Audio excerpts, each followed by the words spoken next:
রিমালের তাণ্ডবে কাঁঠালে উপজেলা লণ্ডভণ্ড ৩০০ কোটি টাকার ক্ষয়ক্ষতি। অনেক এলাকার যোগাযোগ ব্যবস্থা এখনও বিচ্ছিন্ন, পচে যাচ্ছে ফসল, ব্যাংক, মোবাইলসহ আর্থিক প্রতিষ্ঠানগুলি কোনো লেনদেন করতে পারছে না, মানুষ দুর্বিষহ জীবনযাপন করছে। ঝালকাঠি প্রতিনিধির তথ্যচিত্রে বিস্তারিত।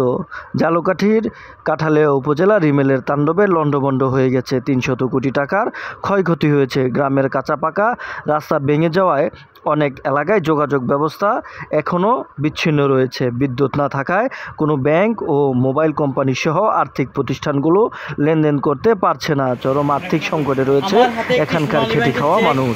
আমি 3 দিন যাবৎ ব্যাংকে যাচ্ছি, ব্যাংকের থেকে কোনো লেনদেন হচ্ছে না। বিদ্যুতের কারণে আমাদের বাজারঘাট কিছুই করতে পারতেছি না। ফ্যামিলির অবস্থা দুরবস্থা। এখন আমাদের যে কী অবস্থা হবে, আমরা চাচ্ছি যে তাড়াতাড়ি বিদ্যুতের জন্য করতেছি, আমরা তাড়াতাড়ির জন্য বিদ্যুৎ পেয়ে যাই। সোনালী ব্যাংক পিএলসি শাখার বিদ্যুৎ ব্যবস্থা, কাঁঠালী উপজেলার বিদ্যুৎ ব্যবস্থা ভেঙে পড়ার কারণে ব্যাংকিং কার্যক্রম সঠিকভাবে পরিচালনা করা সম্ভব হচ্ছে না এবং গ্রাহক সেবা সঠিকভাবে দেওয়া যাচ্ছে না এবং সেবা বিঘ্নিত হচ্ছে।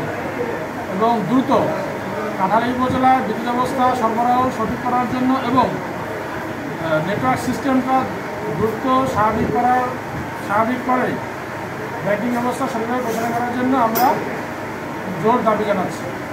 শত শত একর জমির ফসল ও আমন পানিতে ডুবে থাকার কারণে পচে যাচ্ছে। 9 কিলোমিটার বেরিয়েও রাস্তা ভেঙে যাওয়ায় চরম আতঙ্কে রয়েছে এখানকার মানুষ। ঘূর্ণিঝড় বন্যায় কালকের বেড়িবাদের রাস্তা সব ছড়িয়ে লই গেছে।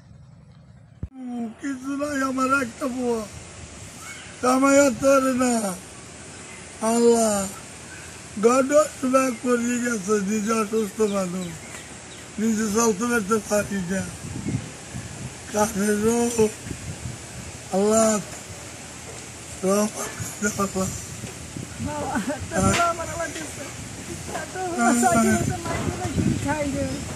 কোনো কামাই নাই, কোনো নাই, বাড়ি ওঠে পানি কোনো থাকবো লাগালে মানে থাকবো না মানিয়ে দেয়। থাকতে পারি এত কদিন থাকবো মানে করে এত কষ্ট ছোটো চালাই ঠেললাম থাকছি না। অসুখ বসুতে আসি, ঘরের মধ্যে আমার স্বামী মরে, আমার সহ্য জানতো না। থাকেন কই ঘরে, এই অবস্থা থাকেন কই? মানে ঘরে বাচ্চা কাছে যাবার সময় ঘরে যাই মরে, কোনো খাই না। বাড়ি ওঠে পানি, ঘরে পানি হচ্ছে থাক, কিন্তু বাচ্চাটা খুলাই নাই।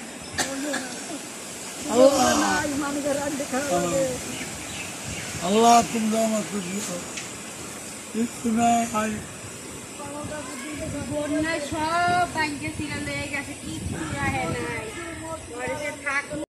আমরা ঘরের মধ্যে ছিলাম, 3টে গাছ পরে আমাকে ঘর ভাঙ্গেছে, ঠিক আছে, আমরা মৃত্যুর হাত থেকে আমরা বাঁচছি।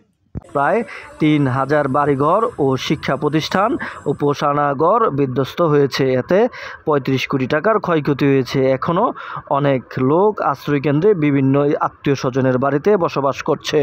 উপজেলা কৃষি কর্মকর্তা ইমরান বিন ইসলাম জানান, 2004 হেক্টর জমির ফসল নষ্ট হয়েছে। তিল, সূর্যমুখী, ভুট্টা, আউশ সহ বিভিন্ন ফসল পচে যাচ্ছে। এতে 28 কোটি টাকার ক্ষয়ক্ষতি হয়েছে। মৎস্য কর্মকর্তা মোহাম্মদ রুহুল আমিন জানিয়েছেন, 1800 পুকুরের মাছ ভেসে গেছে। এতে মৎস্য বিভাগের 4 কোটি টাকার ক্ষয়ক্ষতি হয়েছে।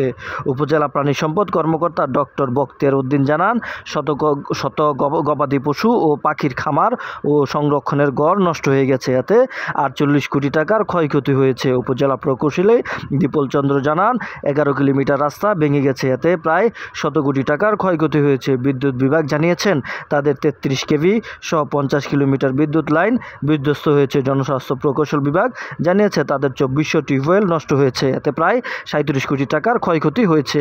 ফায়ার সার্ভিস ও স্থানীয় স্বেচ্ছাসেবক কর্মীরা গাছ কাটতে গ্রামবাসীকে সাহায্য করছে।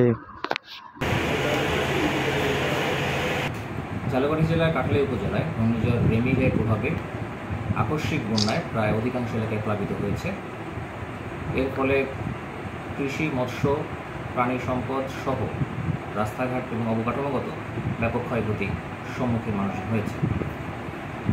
এই ক্ষয়ক্ষতি পুষিয়ে নেওয়ার জন্য ইতিমধ্যে উপজেলা প্রশাসন সকলের সহযোগিতায় সার্বিক কার্যক্রম পরিচালনা করে যাচ্ছে। ইতিমধ্যে আমরা সকল ধরনের গাছ কেটে রাস্তা পরিষ্কার করেছি এবং যাতায়াত ব্যবস্থাকে স্বাভাবিক করতে পেরেছি। বৈদ্যুতিকের যে ক্ষতি হয়েছে সেটা পুষিয়ে ওঠার জন্য আমরা চলমান রয়েছে। আশা করছি আমরা খুব দ্রুতই বৈদ্যুতিক যে লাইন সেটা আমরা সচল করতে পারবো। এছাড়াও দুর্গত মানুষের পাশে আমরা দাঁড়িয়েছি এবং তাদেরকে শুকনো খাবার সহ তাদের যত ধরনের সহযোগিতা করা যায় সব ক্ষেত্রেই সরকারের নির্দেশনা আমরা কাজ করে যাচ্ছি।